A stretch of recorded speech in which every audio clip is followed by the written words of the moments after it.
நமஸ்காரம். உங்கள் அன்பிற்கும் அபிமானத்திற்கும் ஒரு வித்யாபுத்திரம் ஈஆர் ராஜா குளத்தூர்லேருந்து பேசுகிறேன். இன்றைக்கி அருளாளக ஆயிரன்ற பகுதியில் நம்ம யாரை பார்க்க போகிறோன்னா 109வது மகானான ஷண்முக ஞானியார் சுவாமிகள்ன்ற இவர் கம்மியம்பேட்டை கடலூரில் வசிச்சிருக்கார். அவருடைய வரலாறு நம்ம பார்க்க போகிறோம். தோற்றுவாய் உள்ள மக்களாக வாழ வேண்டும். ஆனால் அப்படி வாழ்வது எல்லோருக்கும் இயலாது வருகிறது. மக்களாக பல வாழ்கின்றனர். இத்தகைய வேறுபாடின்றி நேற்று இன்று தோன்றியதல்ல, உலகம் என்று தோன்றிற்றோ அன்றையே தோன்றியது இந்த வேறுபாடுகள். மிக பழைய நூல்களிலும் மக்களாக வாழ்ந்தோர் சிலரின் குறிப்புகள் காணப்படுகின்றன. ஏமரா மன்னன் வாழ்ந்திருந்த துண்டன ஞானப்புலவ திருவள்ளுவர் கூறுகின்றார், தெளிந்து ஆராயாது தவறெடுத்த மன்னர் வரலாறுகள் பல. இந்த பாண்டிய நெடுஞ்செழியன் கூட சரியாக ஆராயாமல் கண்ணைக்கு தீர்ப்பு சொன்னான் கோவலனுக்கு. சங்க இலக்கியங்களிலும் பழம்பெரும் காப்பியங்களிலும் உள்ளது.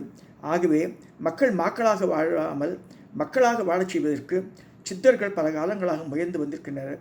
அதுபோன்ற ஒரு ஞானி ஒருவர்தான் ஸ்ரீ ஷண்முக ஞானியார் சுவாமிகள்.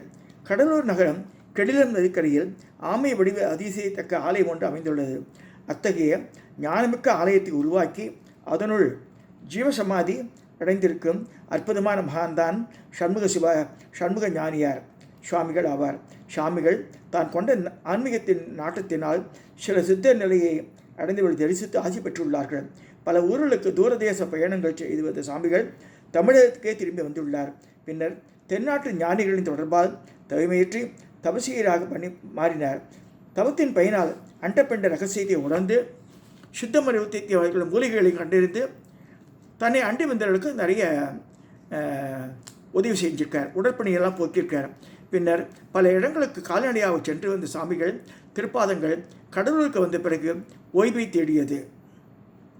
கெடிலம் நதிக்கரையில் அமர்ந்து தவம் செய்வது சாமிகளுக்கு பிடித்தமான ஒன்று. கெடிலம் நதிக்கரையில் பல மகான்கள் வந்து தயமேற்றின்றனர் என்று நாம் அறிந்தது ஒன்றே. ஆலய பூசாரி கொண்ட போது சுமார் 500 ஆண்டுகள் முன்பு பிரிட்டிஷார் ஆண்டு கொண்ட நேரம் கடலூர் பிரிட்டிஷ் அதிகாரி என்று கட்டப்பட்ட அலுவலக கட்டடம் ஒன்று இன்றும் இருக்கிறது. அந்த அலுவலகத்திலிருந்து மாலை நேரத்தில் குதிரையில் பிரிட்டிஷ் உயர் அதிகாரி ஒருவர் வருவாராம். அப்போது ஒரு நாள், யார் இந்த துறவி திவ்யமான முகத்துடன் இருக்கிறாரே என்று தன் செயல் அலுவலரை விசாரிக்க சொல்லியுள்ளார்.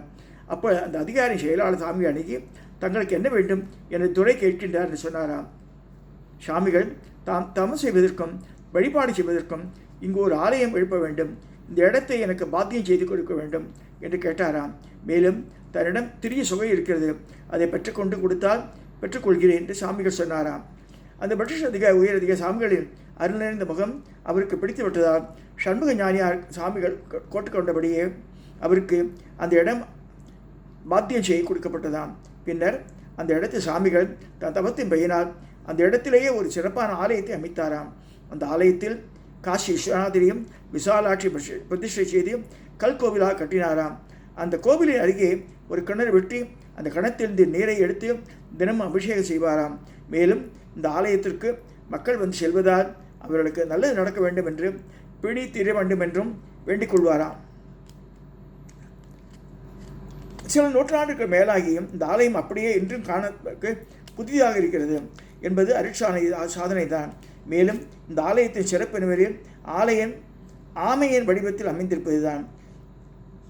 அதாவது 5 புலங்களை அடக்கி சுத்தத்தை தண்ணீர் உணர்ந்து வாழ வேண்டும் என்பதை உணர்ந்தவர் ஞானியர் மட்டுமே இது போன்ற ஆலயத்தை உருவாக்க முடியும். அதை உணர்ந்துதான் சாமியார் இந்த மாதிரி ஆமை வடிவில் இந்த கோவிலை அமைச்சிருக்கான்னு சொல்லப்படுறது. அந்த ஆலயத்தின் தூண்கள் சக்தி வாய்ந்த தூண்கள் என்று சொல்லப்படுகிறது. அதாவது சாமிகள் அந்த தூண்களில் அரிசக்தியினை வைத்திருப்பதால் அது பிணிகளுக்கு மருந்தாகவும் இருக்கின்றன என்கிறார்கள் இந்த ஊர் மக்கள். இன்றும் யாருக்காவது உடல் நலம் கொண்டு இருந்தால் இங்கே வந்து அந்த தூணினை பிடித்து விட்டு செல்வது வழக்கமாக இருக்கிறது. மூலிகைகளை கொண்டு சித்த மருந்துகளை தயாரித்து தன்னை அண்டி வண்டியிருந்த அன்பர்களுக்கு அமர்ந்து பிணிகளை நீக்கி உள்ளார் என்றும் பல குறிப்புகள் இருக்கிறது. பல ஞானியர்கள் இங்கு வந்து பேரறிவு பெற்றதாக சொல்லப்படுகிறது. சாமிகள் தான் சமாதியாகும் நாளை முன்னதாவை அறிந்து தன் சீடர்களுக்கு சொல்லியிருந்தார். அவ்வாறே சாமிகள் திருவாதிரை நட்சத்திரம் அன்று கார்த்திகை மாதத்தில் ஜீவசமாதி அடைந்துள்ளார் ஷண்முக ஞானியார் சுவாமிகள். அந்த ஜீவாலயத்தின் மீது அவர் சிலையே பிரதிஷ்டை செய்யப்படுது. சிவலிங்க மக்களை அவரோட சிலையை வச்சிருக்கார். இன்னும் சாமிகளை அண்டி வந்து வணங்கும் அன்பர்களுக்கு பல அற்புதங்கள் நடந்து விடமாக இருக்கிறது. மேலும் சாமிகள் அமைத்திருக்கின்ற அழகிய தியான மண்டபம் அங்கே இருக்கிறது. இந்த மண்டபம் கருவறைக்கு பின்புறத்தில் அமைந்துள்ளது. தியான மண்டபத்தில் மிகப்பெரிய அதிர்வுகளை உணர முடிகிறது. அங்குதான் சாமிகள் எப்பொழுதும் தவத்தில் இருப்பாராம். இன்னும் சாமிகள் அமைந்திருப்பதை சிலர் உணர்ந்ததாக கூறுகிறார்கள். இப்பொழுது ஆலய நிர்வாகிகள் தங்கள் முயற்சியால் அந்த தியான மண்டபத்தில் கூடுதல் சக்தியாக 11 சித்தர்களின் திருவுருவச் சிலையும் பிரதிஷ்டை செய்துள்ளார்கள். மேலும் திருவண்ணாமலைக்கு செல்ல முடியாதவர்கள் இங்கேயே அட்டலிங்கத்தை தரிசிக்கும்படியாக அட்டலிங்கத்தையும் பிரதிஷ்டை செய்துள்ளார்கள். இங்கே அந்த கோபுர பராமரிக்கிறவா. இத்தகைய அதிலிருந்து சாமிகள் திருவாதிரை நட்சத்திரம் கார்த்திகை மாதத்தில் ஜீவசமாதி அடைந்துள்ளார். சண்முக ஞானியார் சாமிகளின் ஜீவத்தின் மீது அவர் சிலையை பிரதிஷ்டை செய்யப்பட்டது போற்றுதற்குரியது. கடலூர், திருப்பாதிரி புள்ளியூர், கம்மியம்பேட்டை என்னும் பகுதியில் கடில் நதிக்கரையில் அமைந்துள்ள விஸ்வநாதீஸ்வர சிவன் கோவிலில் சாத்து சண்முக ஞானியார் சாமிகளின் ஜீவசமாதி அமைந்துள்ளது அப்படின்னு சொல்லியிருக்கு. ஆகையினால கடலூர் போகிறவா கடம்பி பார்த்துடுவாங்க.